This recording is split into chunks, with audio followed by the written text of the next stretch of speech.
$20 million of new ETH coins get printed and paid to miners every single day under the proof of work model. That's $20 million of sell pressure every single day that has to be eaten up by new buyers in order for ETH's price not to fall. You can see how much of an uphill battle this is for Ethereum's price. While miners are keeping the network up and secure, they do have electricity and hardware expenses to pay for.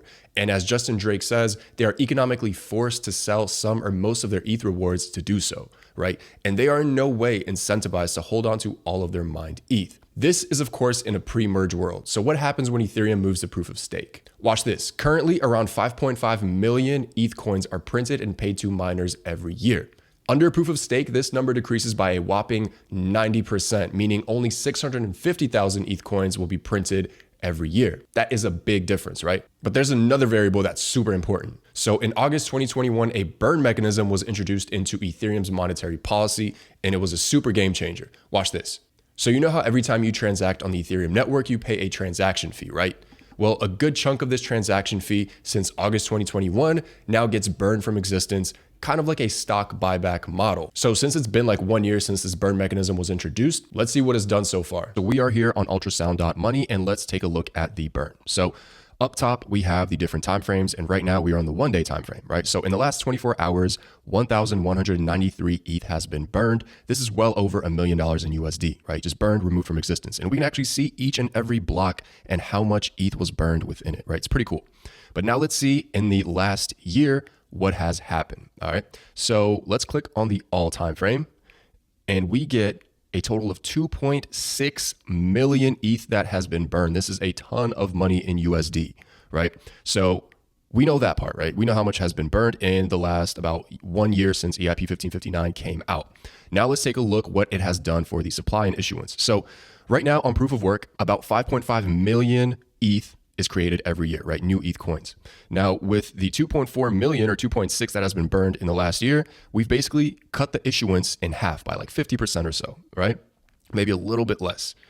But under proof of stake, the annual issuance itself, right? When we simulate the merge with this toggle right here, we can see that it falls to 650,000, right? Which is way, way less. And this is not accounting the burn. So now if the burn was around, or if proof of stake was around in the last year, right, accounting the amount of ETH burned, the supply growth would have been negative, minus 1.5%, which is crazy, right? This is literally deflationary ultrasound money, hence the name of the website. And when you count this burn along with the 90% reduction in ETH's annual supply, something magical happens. Under proof of stake, Ethereum's supply will actually start shrinking. Before we get into some awesome content, let's talk about the official sponsor of DeFi Donut, PoolTogether, which allows me to give you guys free and frequent videos. Fun fact, $1 million sitting at your local bank won't earn enough monthly interest to cover a Netflix subscription. But just 5% of this sum right here is sitting in my PoolTogether savings account. And just this month alone, it's earned me enough interest to cover an entire year of Netflix. See, PoolTogether is one of those DeFi apps that seems too good to be true. It is a no-loss crypto lottery, which just means instead of your money buying tickets, it is pooled together with other people's funds to earn interest in the DeFi world. That interest earned every week is combined and distributed to a few lucky winners. You can withdraw your funds at any time, so you have absolutely nothing to lose. So head over to PoolTogether.com and get paid to literally save money. Good luck, guys. The Ultrasound Money website has a beautiful graph that visualizes the estimate of how ETH supply will shrink over the next 200 years.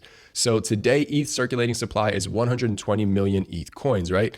Here, it predicts that in 2 years, around 2024, this will shrink to 116 million ETH coins. So let's come back to this video in like 2024 and see how it's all playing out. See, right now, Bitcoin has a much lower annual inflation rate than Ethereum, so that's why a lot of people see it as a better store of value. But things are going to get super interesting when Ethereum moves to proof of stake because it will quickly gain that #1 spot as it will have a much lower inflation rate annually than Bitcoin and basically all the crypto out there. And not only will the annual inflation rate be super low, but it actually has a very good probability of going negative. And that's where the meme ultrasound money comes from, right? Because if Bitcoin is sound money and ETH has a lower inflation rate, then it's ultrasound money. All right, so I want to show you guys this clip excerpt from the Bankless podcast where they're interviewing Justin Drake. And for some context, Justin Drake is a all things merge researcher. He really knows his stuff. And they basically asked him what's going to happen when ETH maybe goes deflationary, the reduction in supply happens after proof of stake. And this is what he had to say. Like when that happens, when EIP 1559 comes around, when the merge happens,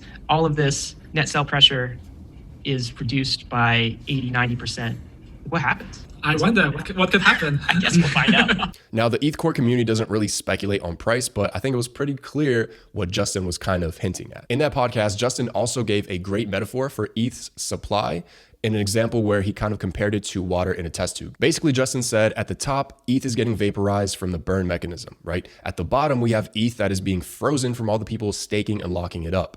And in the middle is all of the liquid ETH in circulation in the market. Justin's point is that with more ETH being frozen from stakers and more ETH being burned from network usage, there will be less and less liquid ETH on the market, which insinuates a supply shock over time, and a pretty big one, right? Which in a supply and demand world that we live in should directly impact the price of ETH in an upward direction. And then not to mention all of the ETH that is sticky and semi-locked up in the DeFi universe, like lending protocols, DEXs, etc.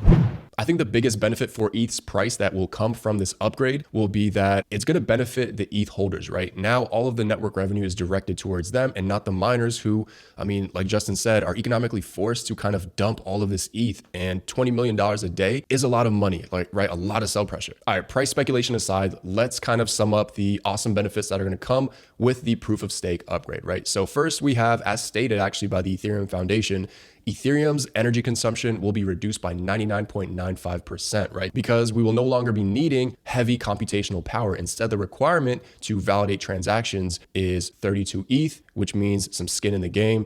And I think that's a win-win. Number two, it's going to enhance the monetary policy for Ether, the asset, making it a pretty solid store of value. And number three, properly aligning the global citizens that keep the network up and secure by requiring some skin in the game for participation. I actually have an entire 30-minute long video with everything you need to know about the Ethereum 2.0 roadmap, including the merge and what proof of work and proof of stake mean. So definitely go check that out, as this was more of a brief kind of pre-merge video to get you excited and talk about some of the price action of ETH and the monetary policy behind it and all the cool things that come with it. So go check that out. I'll see you guys in the next video. Hopefully you enjoyed and learned something new.